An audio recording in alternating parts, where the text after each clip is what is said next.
The world has recently moved into high-speed digitisation, which has forced many banks to look for better ways to manage their operations.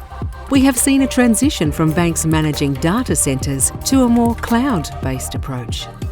Are more banks likely to make the move from on-premises to cloud or SaaS? And is there a best fit deployment model?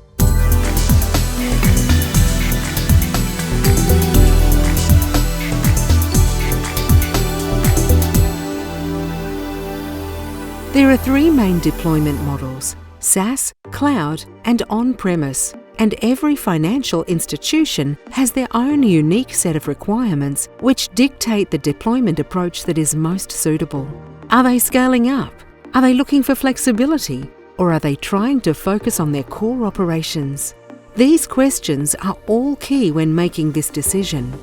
A lot of institutions are considering deployment models for their payment engines and payment hubs, and it really is a choice up to the institution. Every institution's needs are going to differ, and the criteria in which they make a decision will differ. From the traditional on-premise, the on-premise model is not dead. It will carry forward. There are perfectly valid reasons and rationales why you might choose to keep something in-house. It could be a matter of scale, it could be a matter of flexibility or a diversity of solutions.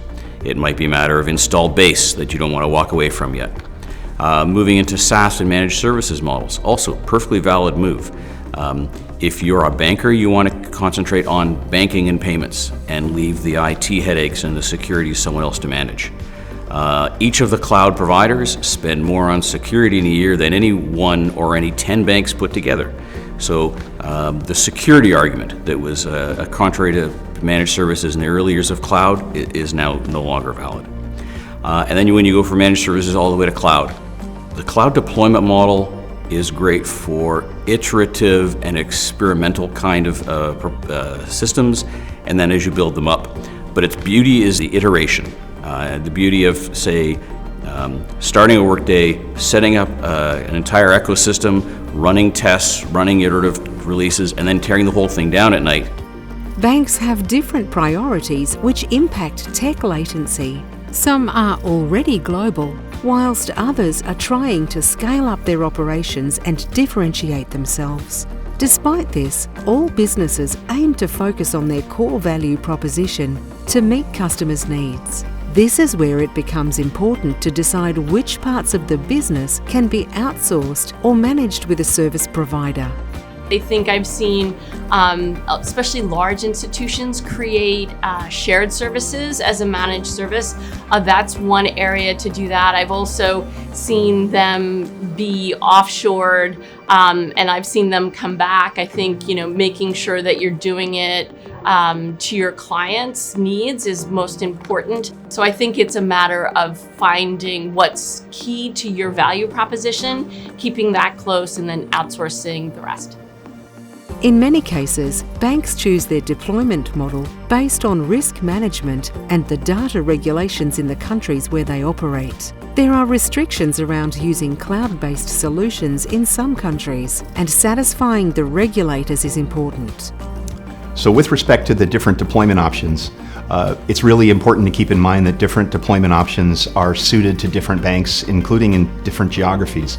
So for example, there may be an institution that has a specific requirement from a regulator in the country in which they operate that requires them to have a physical presence and requires them to have a business continuity and disaster recovery strategy that is very specific and supportable with a business continuity plan.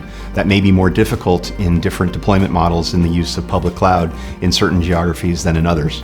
The different deployment models for financial institutions really are an important consideration, and they vary based on the needs of a given bank. So for example, a deployment model that may work really well in one geography when working in a regulated environment may not work quite as well in a different environment, so banks have to have the flexibility and choice to be able to deploy those applications in a way that best suits them and best allows for that application and their solution to perform, while also being highly secure and highly business continuous, and make sure that they're satisfying the needs of their regulator over time. Working with a managed service provider lets banks focus on what they do best, whilst being assured that they still maintain a level of control over their payment management, and that's why more and more banks are choosing this route. One of the great options is to have a provider run your payment engines for you, kind of either a managed service or a managed cloud option. So as opposed to a bank putting it up into an Azure cloud and managing it themselves, let a professional organization like ACI do that for you. So it still can be your own individual deployment, but in a cloud managed by a managed service provider like ACI, or it can be a multi-tenant solution where you'll be one of many banks. That really helps drive the individual unit cost down. The managed service provider, like an ACI, manages the Azure footprint, manages the software, manages updates, and all you need to do as a banker is run your bank and manage your payments. And all the IT heavy lifting is left to the managed services provider.